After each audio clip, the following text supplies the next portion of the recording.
Brenda, middle initial J, and then Taylor-Stuts. I was born in Rotherwood, 1940.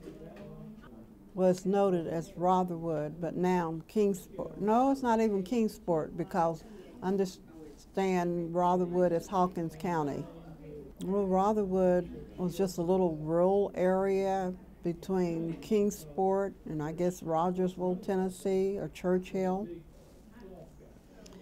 And my father built a home there in probably between 1938 and 39. And as my mother told me, I was the first black baby born in Rotherwood in May 1940. My father's name was Jason B. Taylor. My mother's name is Nora M. Taylor. Her maiden name was Martin, and she was born in West Virginia and moved to Johnson City, Tennessee, probably at the age of maybe 6 or 7 years of age. Your dad's folks, where did they come from? Shell Creek, North Carolina. Shell Creek. Elizabethton, Tennessee. Yeah, my mother just passed October the 10th. And my father passed in 1973, August. Where are they buried at? Oak Hill Cemetery. And my father bought probably 8 plots around the early 40s. Oak Hill Cemetery, it was just beginning to be developed. My father had the first black-owned business at 108 West Main Street. It was a dry cleaners called Art Dry Cleaners. And now, if you drive by, I think it's probably some modern office there today. And it's across, at that time it was across from the lumber yard, and the train passed by right across 108 West Main Street. Well, my mother was primarily a homemaker, but she did help my father frequently in dry cleaning business. And later on, I think maybe about 10 years later, 11 years later, my father opened up a Dairy Queen that was on Lincoln Street. And she worked there mainly, kind of off and on full time. We lived in Rotherwood for about, I remember that so greatly. I think around, I must have been about 4.5, 5 years of age, and that was 1945. And then we moved to Maple Street across from the AME Zion Church, a black church, Bethel AME Zion, and the house is no longer there. And we lived there for about 3 years, and then my father built our home in 1948 in a black neighborhood that was beginning to open up in Riverview. And that was in 1948 that we moved there. Okay. And so the house is still standing, and my brother and I are still living in it, but just visiting. But he came from California to take care of her. So we're residing there now, just temporarily. The address, the home, is still on Dunbar Street, and it was a first home, so it's still there. Do you remember going to church or school at all when you lived in Rotherwood? Not so much in Rotherwood because I was so young, about 3 or 4 years of age. So actually, I went to preschool, it was kindergarten more, here in at Bethel. They had like a little not kindercare, but a kindergarten. at Bethel AME Zion Church downstairs in the basement. So that was in the early 40s. Do you remember that move from Rotherwood, from more rural area to town? Do you remember that? Yes, I was very sad. I looked behind the hill and started crying. So I didn't want to leave because there was not any other children there, and my brother came maybe 2.5 years after I did, but he was still young, and my father had hogs and an old workhorse, so they were my friends. And so for me to come in contact with other children and other people, I freaked out because I thought it was only animals existing. So I guess I was a little farm girl. Well, my early life, I still was not acquainted with socializing with other children or with other people because I was on the farm. So my mother thought it was something wrong with me, so she told my father she won't communicate with anybody, it's something wrong with her. So I have a cousin in Elizabethton who was a teacher, and so they sent me over to Elizabethton to go to school, the elementary school, and it was with my relatives. And so anyhow, when recess would come, I wouldn't play with my relatives. I would go in the back and carry a mirror and look in the mirror. And then my cousin called my dad and said she's not socializing with even her relatives. She won't do anything in class. So we're sending her back. So I was sent back to Douglas School, and I straightened up. And I had very many close friends from elementary on up into high school.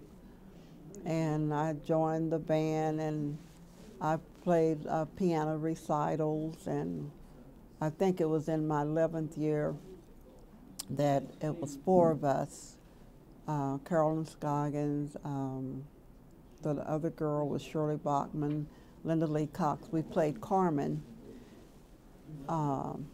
We played in front of, I guess, about 500, 600 other students of the area, and we won first place playing Carmen on duet with 2 pianos, 2 baby grand pianos. And that was the year of 56. I think it was 1956. That was an honor. Do you know where your grandparents are buried? Do you know anything much about your grandparents on your dad's side or your mom's side? Not so much. Knew more in Johnson City because my mother was raised. Her mother died when she was an early age in West Virginia, so she was raised by the Boers in Johnson City, so they're a well-known family in Johnson City, Tennessee area. And as a matter of fact, my father married my mother, and she lived next door to a cousin, and his brother, Ernest Hardy, met her cousin, and then they got together and they married cousins from Johnson City. So the Boer family is well known in the Johnson City, Tennessee area. So we're connected. That's a B-O-O-H-E-R. So they're well known in Johnson City, Tennessee area. I went to Bennett College for 2 years. That was like a girls' finishing school, but I really was interested in going out into the fashion world because that was my expertise. And I was leading toward a teacher's certificate, but I didn't want to teach. So I told my parents I was going to go to New York and I was going to be in the fashion world. And they said, go ahead, we're not going to help you. So I went there and I saw the price of all those designing schools. So I ended up working in New York City And actually, a friend of mine called me to go to Connecticut and, you know, see if I liked Connecticut. And I did. I worked for Clairol for a while, but I fell in love with New York City. And so I ended up in New York City around 1966, thinking I was going to go to this fashion design school, and it was so expensive I couldn't afford it. So I ended up working as the first job in New York City, New York Stock Exchange, a dividend. And I was one of the first females, along with another female who was black, that worked in a dividend department at the New York Stock Exchange. Well, it was a normal job. The only thing, I was working with all men, and that was scary, you know.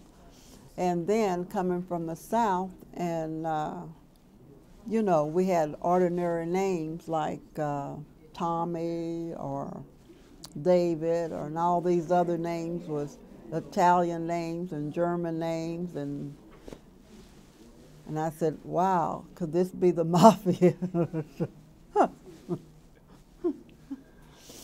But all in all, it was good training, good, excellent. We got to learn a lot. And at that time, men and women had respect for one another, nothing like today. And they were willing to help me and train me and everything like that. And there was ethics, and the morality was excellent, nothing like today. And that's the reason I'm wondering, what happened in 30, 40, 50 years? Well, gradually, being away for at least 40 some odd years, or 45 some odd years, and living from New York to San Francisco, from San Francisco to Seattle, Washington. Within that span, my world had become more broad, that I forgot my humble beginnings here, forgot about, you know, being raised in a village. My world was becoming more inclusive because I thought only blacks and whites. Being born here was the only people that existed here on this earth. And I guess it's by the way of the Lord was trying to show me and tell me, you're not the only one I created. And that's when I guess I had become more humble, because I was meeting people from Africa, Haiti, Europe, from India, from Asia, that my world became larger than what I had anticipated. But, you know, it's what I wanted, to travel around the world and be a fashion coordinator so I could meet all these people. But I didn't have the money or the resources to go to the schools, so the Lord dropped all these different people at my doorstep. So my world has become more wider and understanding God as saying, I am the great I am, and you become more and more humble.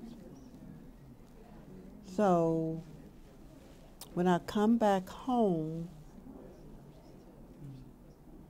I'm looking at, you know, I don't see this anymore a black and white thing.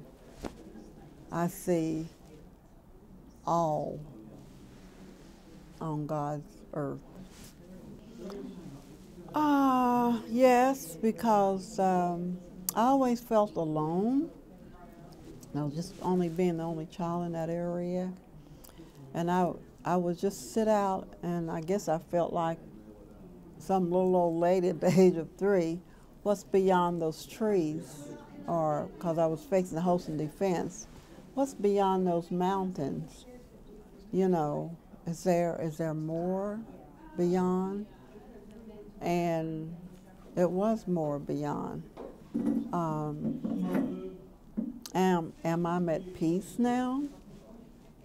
Yes, I am at peace now, because my humble beginning was there at those steps. And little did I know that I would be flying everywhere, even though I didn't get to fly around the world like I wanted to. But God was so gracious to me to send me people from all over the world that, you know what? We are a part of this earth no matter what. Because it was a big deal. Yeah, my father was a self-made man, and whatever he put his mind to, he was going to do it regardless, you know. I can say he did love the Lord, you know, he loved serving the Lord. I think I had a lot to do with it. He knew he had to provide the means for his family, and he had good work ethics, and he self-taught himself on the art dry cleaners. And his greatest hobby was really raising vegetables. He would have a big garden every year, corn, and always loved apple trees, loved to bake apples and do blackberries. He was the first black business, but he didn't realize it. It wasn't anything like the KKK is going to come and say, oh, here's a black in our area, we're going to set fire to it or anything like that. There was peace. And he had a business during the war, World War II. The military, they would bring their uniforms.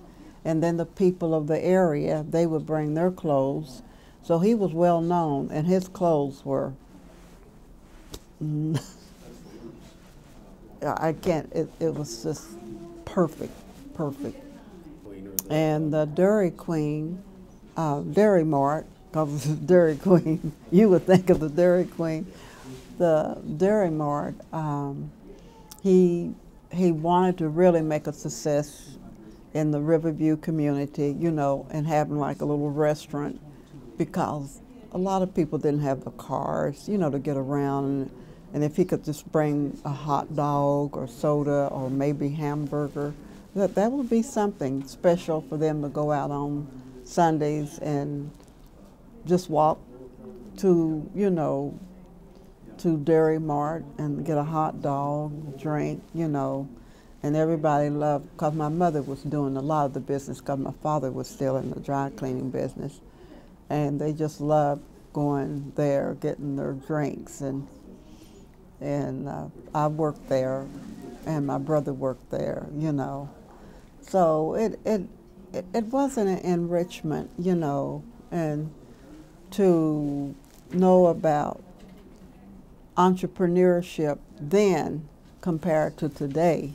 I mean, who would ever think of that, you know, not unless you had a department store like W. Green or J. Fred Johnson, you know, but just a little business. So my father, he was a leader in much respect. He was his own self-made man. And my brother, He would have been here, but he's been taking care of our mother till death, and he's just caregiving. He's tired.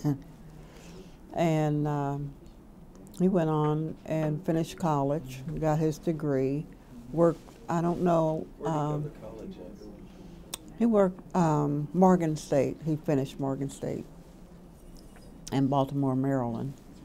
And he worked, I think, about 3 or 4 years at the Eastman. And I was living in California. No, I was living in New York. And he went out to New York. And then I moved to California, and then he moved to California. So he spent practically all of his life out in the San Francisco Bay Area.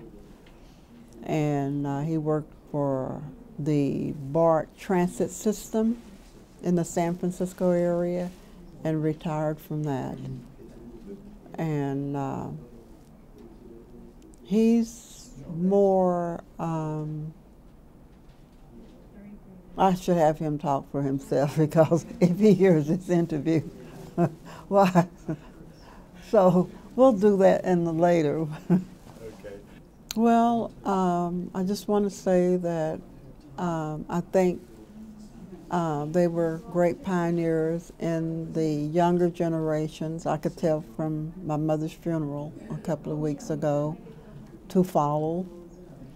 And don't ever be afraid to step out and be a leader. And if you stay in your area, do the best you can. Be a great spokesman, love God. You know, that's what carried me through by my religious background. I got to meet many, many great ministers like Dr. Stanley, like worked on his staff, met him. You just don't be afraid. You know, you pray and God will make a way for you no matter what.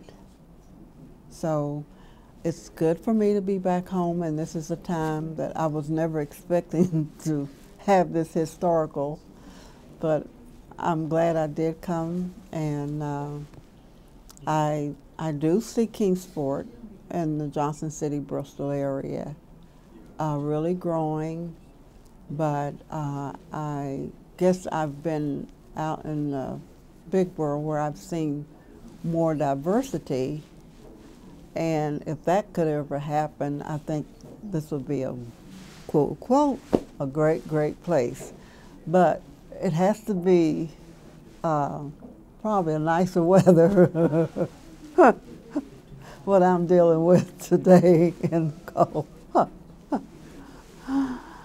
But all in all, I'm glad I was born here, and the Lord brought me here in the mountains, and it's great history still here.